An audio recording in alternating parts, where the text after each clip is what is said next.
The sky over Cedar Ridge had been uneasy all afternoon, clouds swelling thick and low like bruises gathering beneath the skin of heaven.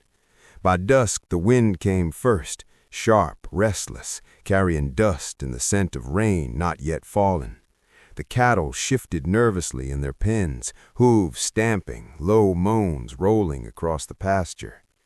Isaiah Carter stood on the porch of his ranch house, hat pulled low, broad shoulders squared against the rising gusts. At 34, he was a man known for steadiness. 3,000 acres answered to his name. Nearly 800 head of cattle grazed under his brand. Folks from Billings to Great Falls called him fair and unshakable. But tonight, even he felt the storm pressing close. "Lydia," he called over his shoulder. The back door swung open before the wind could steal it.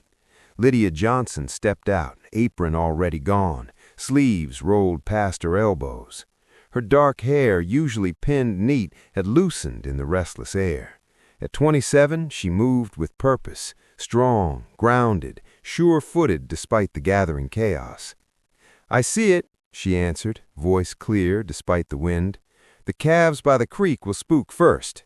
He gave a sharp nod. No wasted words between them. There never were. They ran. Rain split open the sky without warning. Sheets of water crashed down, turning dust to mud in seconds. The wind howled like something alive, whipping Lydia's skirt around her legs, plastering soaked fabric to her full, sturdy frame. She didn't falter. She pressed forward, boots sinking deep, hands gripping the fence post as Isaiah drove the calves away from the swelling bank. Thunder cracked overhead. "Inside!" he shouted once the gates were barred. But a loose latch beat wildly against the barn wall. Lydia turned toward it before he could stop her. "Lydia!" She caught the latch just as lightning forked white across the valley. For a suspended heartbeat, the world froze in silver light. Isaiah saw her then, not as the quiet widow who had entered his house 4 years ago with 2 wooden trunks and a steady gaze, not as the housekeeper who kept his books tighter than any banker and his hearth warmer than any fire, but as a woman. Rain streamed down her cheeks, along her neck, over the curves the soaked fabric could no longer hide. Her chest rose and fell hard with breath. Mud streaked her hem.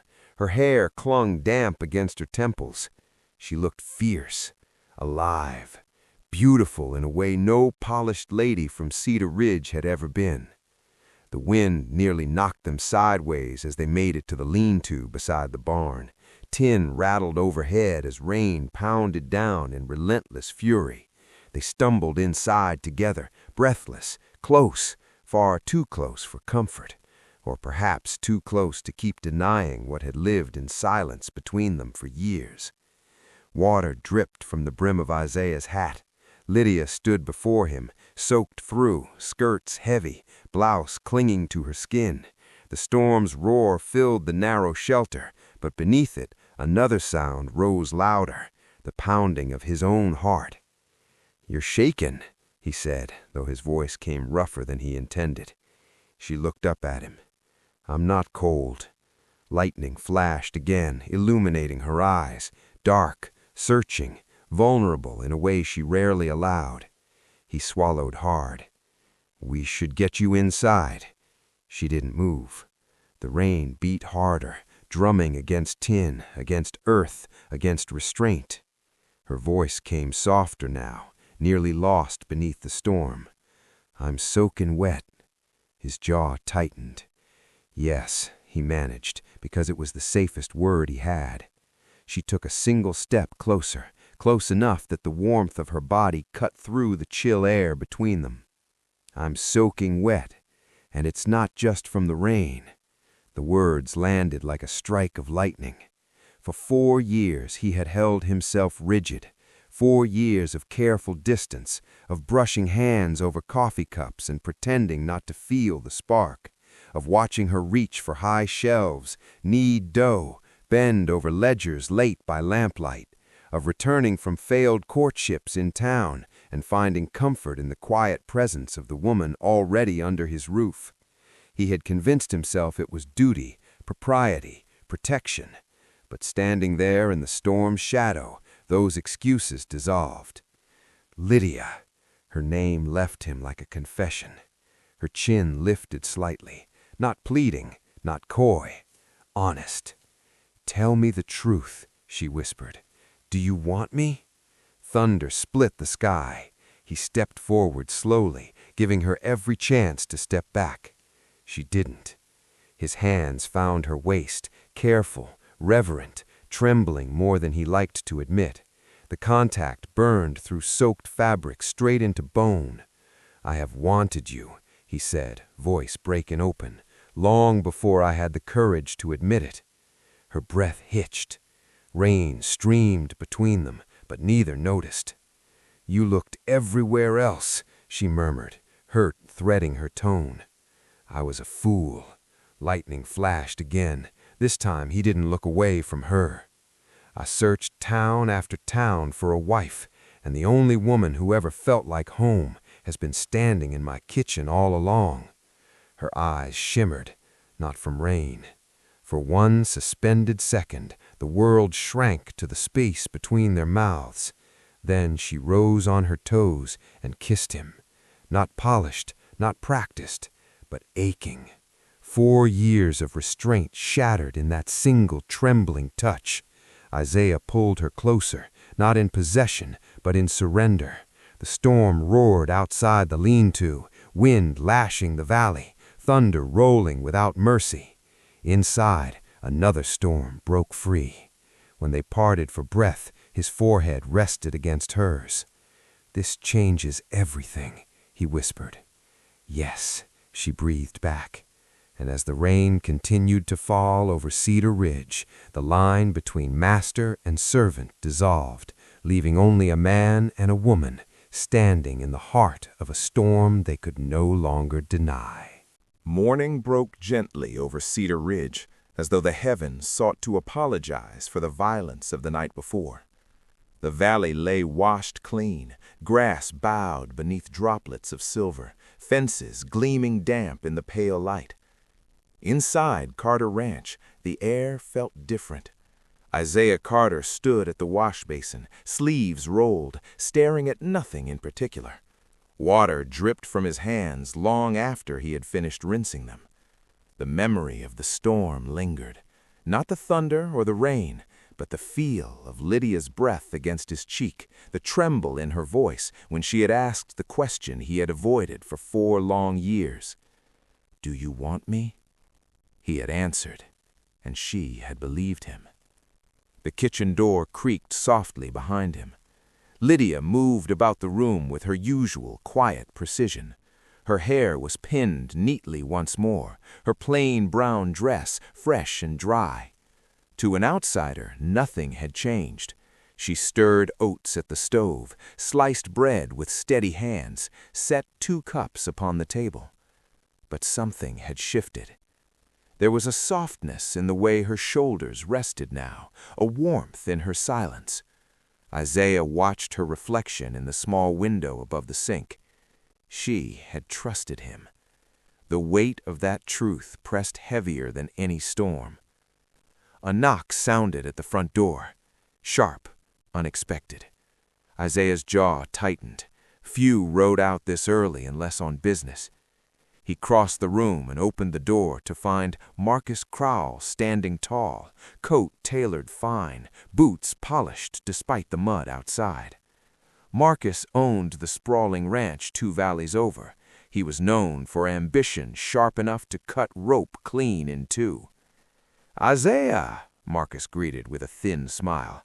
"Heard that storm nearly tore your fences apart. Thought I'd ride by, see if you needed help." Isaiah stepped aside stiffly. "We managed." Marcus entered with the confidence of a man who believed every room belonged to him eventually. His gaze drifted immediately toward the kitchen. Lydia stood near the table, hands folded loosely before her. She met Marcus's stare without flinching, though she did not smile. "This is Lydia," Isaiah said quickly, "my housekeeper." The word fell between them like a dropped stone. Housekeeper. It was what she had been for 4 years, but it was not what she had been last night. Lydia's fingers tightened faintly against the cloth she held. Only Isaiah noticed. Marcus tipped his hat slightly. "Pleasure." She inclined her head. "Sir?" Isaiah felt the tension coil in his chest. He had not meant harm. The word had slipped from habit, from caution, from the old instinct to protect what he was not yet ready to defend openly. But as Lydia turned back to the stove, something in her posture changed. A wall had gone up. Marcus took a seat at the table without invitation. "You still ridin' into Cedar Ridge for Mrs. Hattie's arrangements?" he asked casually. Isaiah's expression hardened. "No." "No?" "I've concluded my search." The words hung pointed and deliberate. Marcus glanced toward Lydia again, interest sharpening. "Well now, that's unexpected." Lydia set a cup before him with steady hands, though Isaiah saw the faint tremor she fought to hide. Marcus sipped once, then stood. "If you need assistance rebuilding, my men are available, for a price." "We'll manage," Isaiah replied flatly. Marcus's eyes flicked between them one last time before he stepped out into the clearing morning. The door shut. Silence rushed in. Lydia did not turn around immediately. She wiped the same clean patch of table twice before setting the cloth aside. "You didn't correct him," she said quietly. Isaiah frowned. "Correct what?" She faced him now. "That I am more than your housekeeper." The truth of it struck him square in the chest. "It wasn't the time," he said, though the excuse sounded thin even to his own ears. "Then when will it be?" Her voice was not raised. That made it worse. He stepped closer. "Lydia, last night—" Lydia interrupted softly. "Last night you told me you loved me." "I do." "Then why do I still stand in this house as if nothing has changed?" Her eyes glistened, not weak, not pleading, but wounded. "I have lived beneath your roof with dignity. I have carried your ledgers, your meals, your winters. If what passed between us was truth, then I will not be hidden." Isaiah felt something unfamiliar, fear. Not of scandal, not of town gossip, but of losing her. "I meant what I said," answered voice lower now. "Every word." "Then say it where others can hear." The challenge was not loud, but it was unwavering. He ran a hand through his hair, the morning light catching the strain in his face. "Do you think I am ashamed of you?" he asked. "I think you are afraid," she replied. The honesty of it left him without defense. Perhaps he was.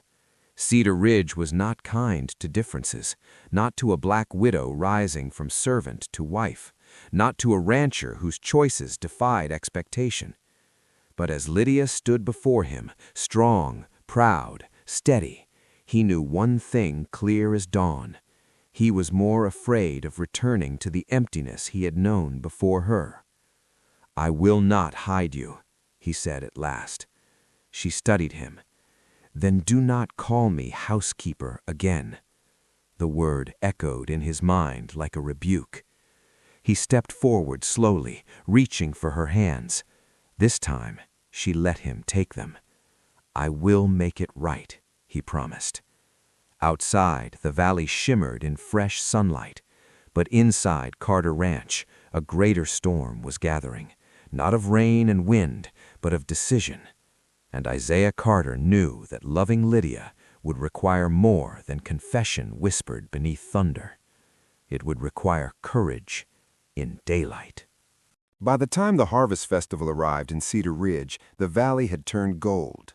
Wheat fields shimmered beneath the sun, and garlands of autumn leaves were strung across the town hall like bright banners of celebration. Lanterns hung from beams overhead, casting warm light over polished floors and eager faces. It was the sort of evening built for appearances, and Cedar Ridge cared deeply about appearances. Isaiah Carter stood at the edge of his porch that afternoon, hat in hand, watching Lydia step out from the doorway behind him. She wore a simple, deep blue dress, nothing extravagant, but it fit her well, flowing strong and graceful around her full frame. Her hair was braided and coiled at the nape of her neck, a few soft strands left free at her temples. She looked steady, beautiful, certain. "You don't have to come," he said quietly, though he already knew her answer. "Yes," she replied, "I do." Her voice held no fear, only resolve. The buggy ride into town passed in silence, but it was not the strained silence of doubt. It was the quiet of two people standing at the edge of change. When they arrived, music spilled from the open doors of the hall, fiddles and laughter woven together.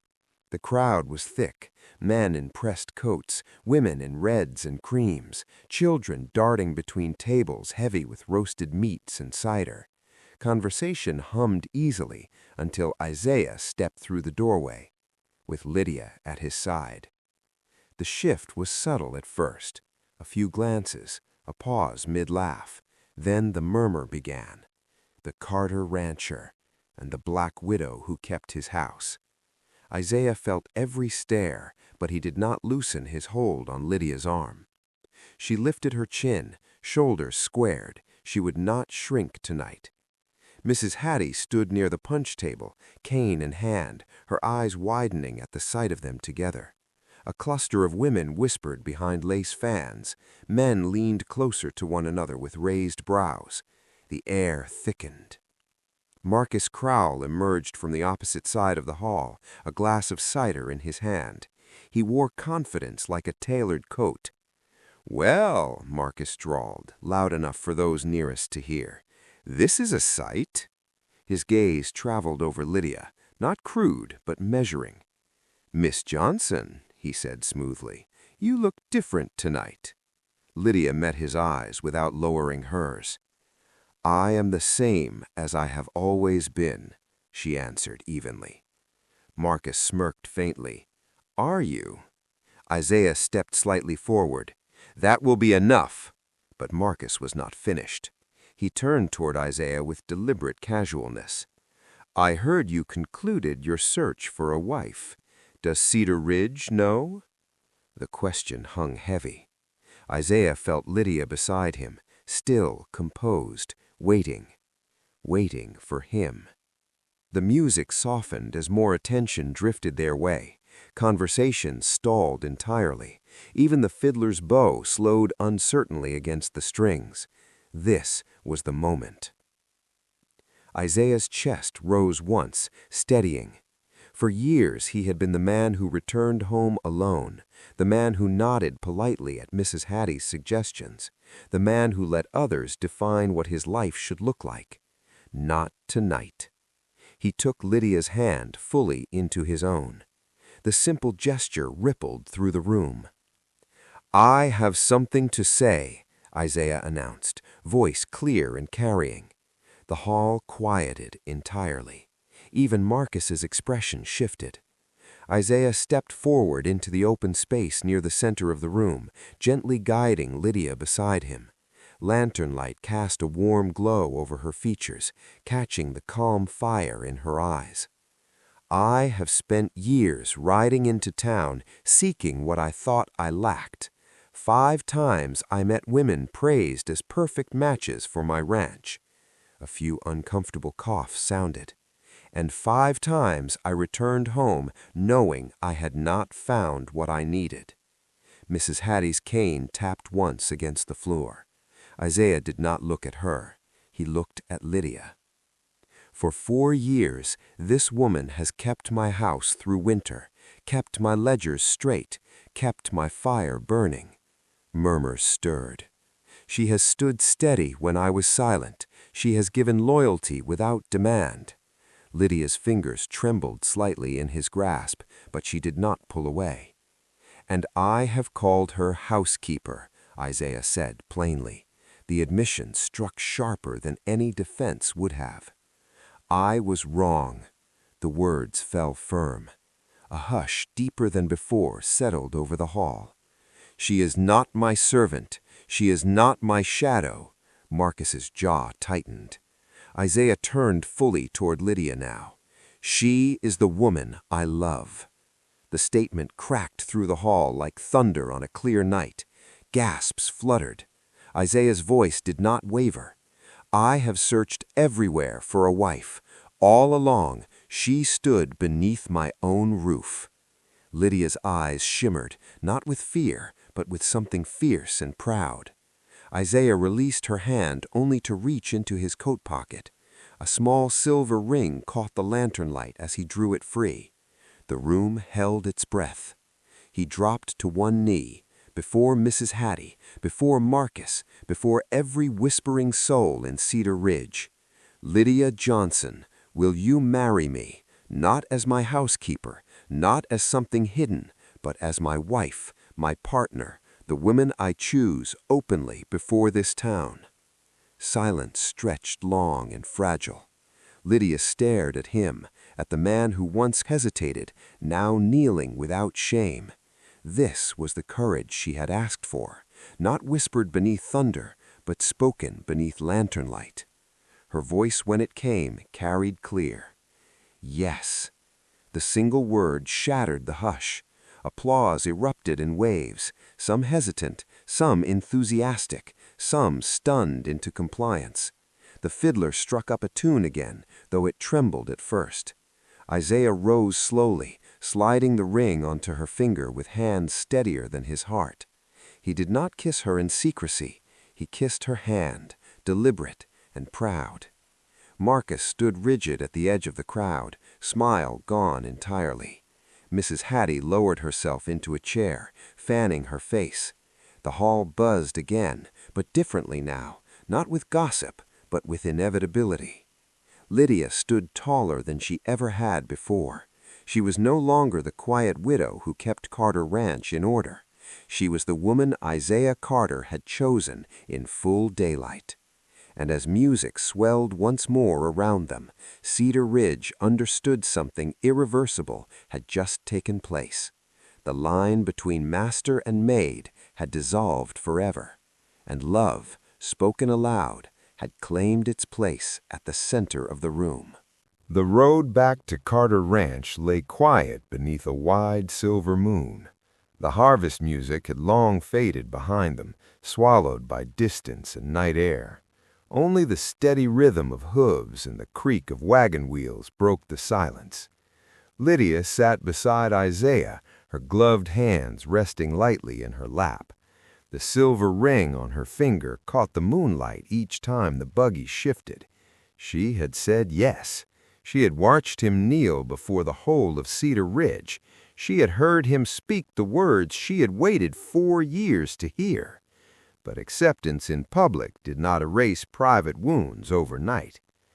Isaiah kept his eyes on the road, though his thoughts were nowhere near the reins in his hands. He had done what she asked. He had chosen her openly. He had felt the weight of every stare and had not bowed beneath it. Yet something in her quietness unsettled him. When they reached the ranch house, the porch lamp still burned, casting a soft golden glow over weathered boards. The valley beyond lay hushed and open, fences stretching toward dark hills that seemed to listen. Isaiah climbed down first and extended his hand. Lydia accepted it, stepping carefully to the ground. For a moment they stood facing one another, the night air cool between them. "You were brave tonight," she said softly. "So were you."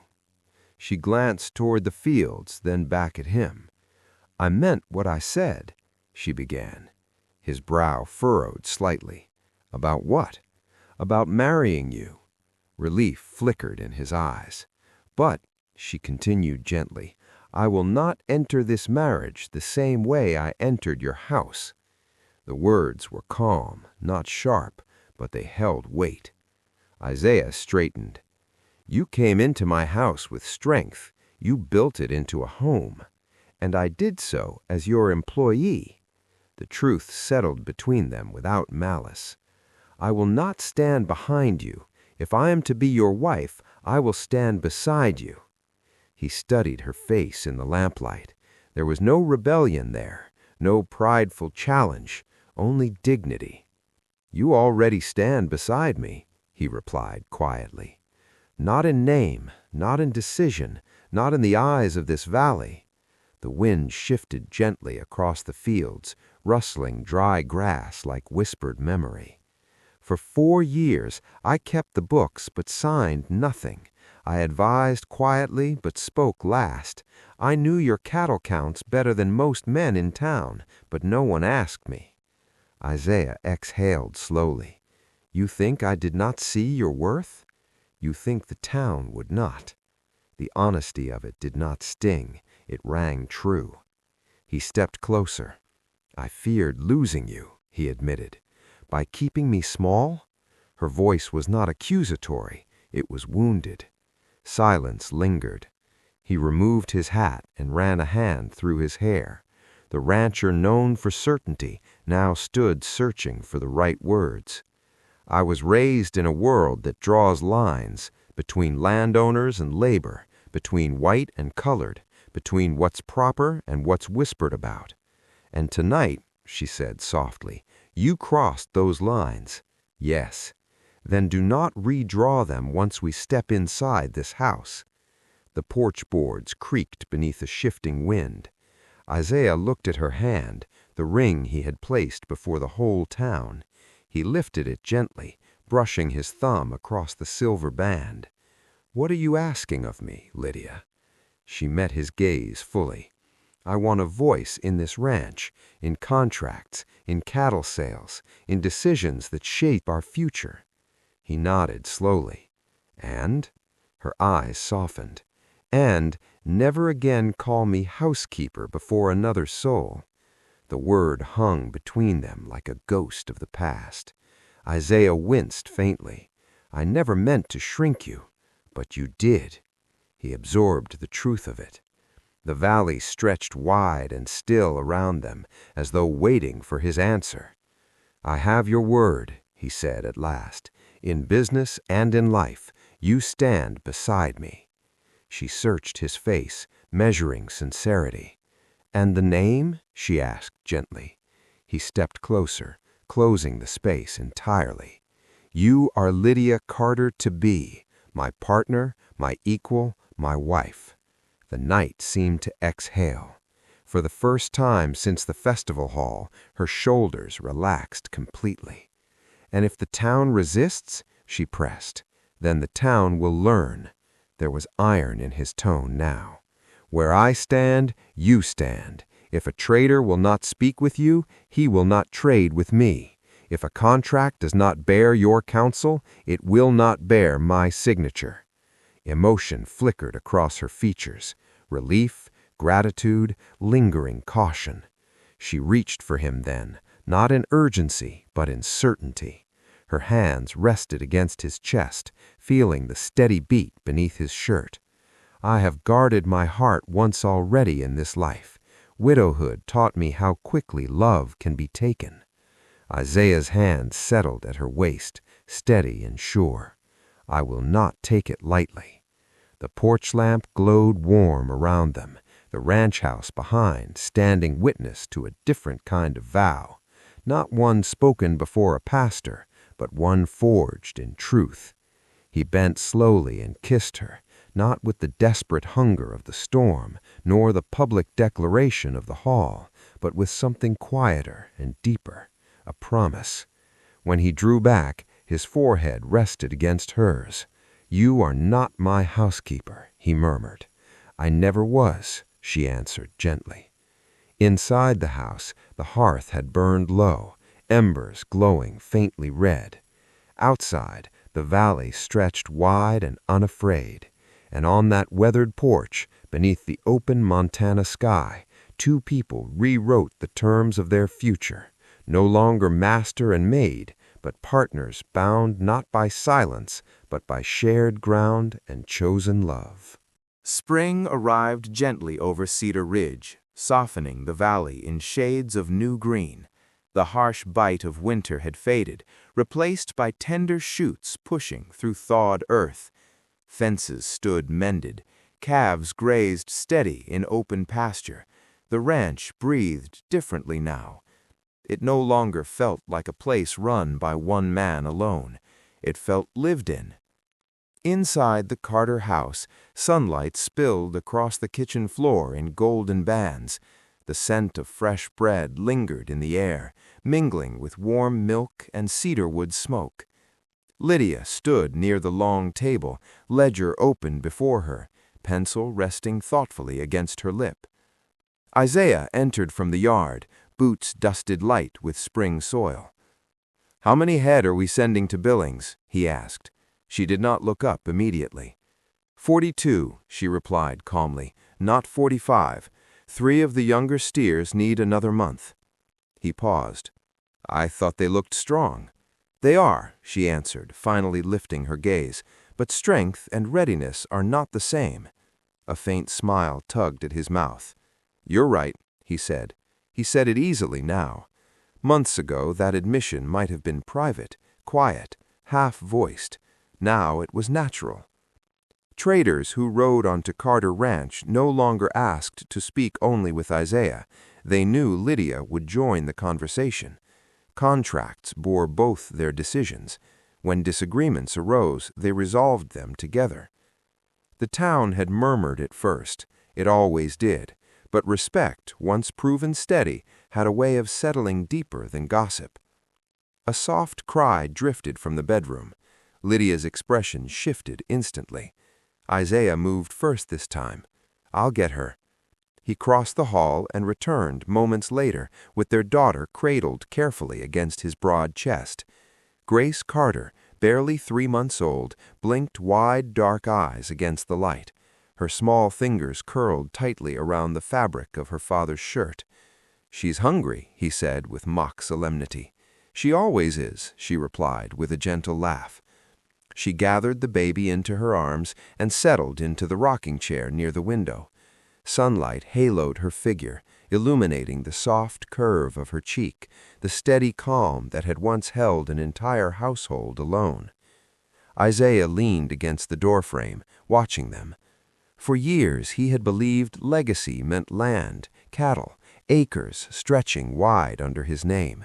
Now he understood differently. Legacy was this. The sound of his daughter's quiet breathing, the sight of Lydia's ring glinting as she rocked gently back and forth. "Do you remember," he said softly, "the first storm we faced together?" Lydia's smile deepened. "I remember." "I thought I was strong," he continued, "but I was afraid." "You were not afraid of the storm," she corrected gently. "No." He stepped closer. "I was afraid of loving you." She looked up at him, eyes warm. "And now?" He knelt beside her chair, brushing a finger lightly against Grace's tiny hand. "Now I am afraid of nothing." Outside, Vernon's hammer rang steady against new timber. The stable expansion was nearly complete.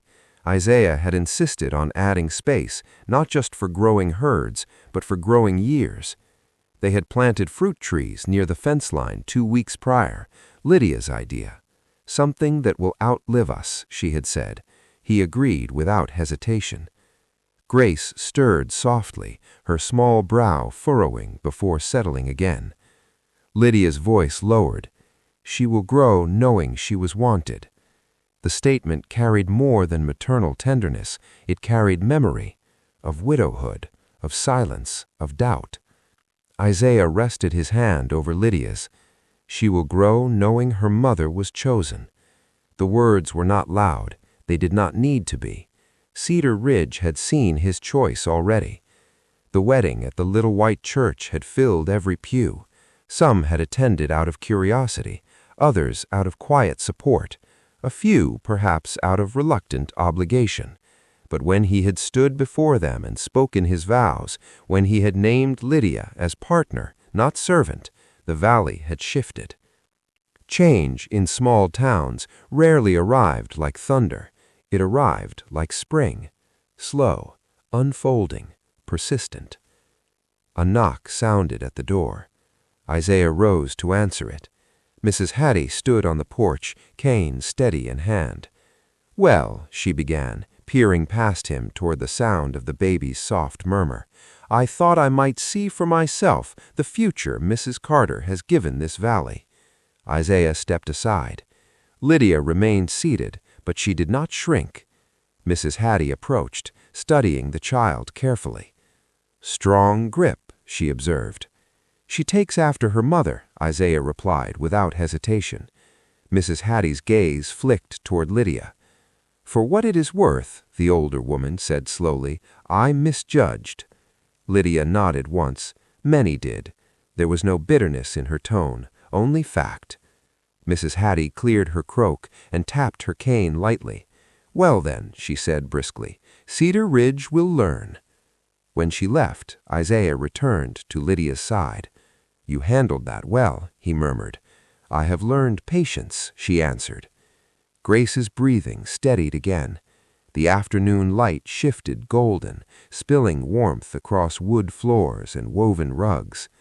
Outside, cattle moved slow across open pasture, unconcerned with old prejudices or whispered doubts. Isaiah wrapped his arm around Lydia's shoulders. For a long moment, neither spoke. The wind moved gently across the valley, no longer a storm, no longer a test, just promise. "I searched half this territory for something I already had," he said quietly. Lydia leaned into him. "And now? Now I do not search." The ranch stood firm around them. Land still stretched wide, cattle still grazed, work still waited.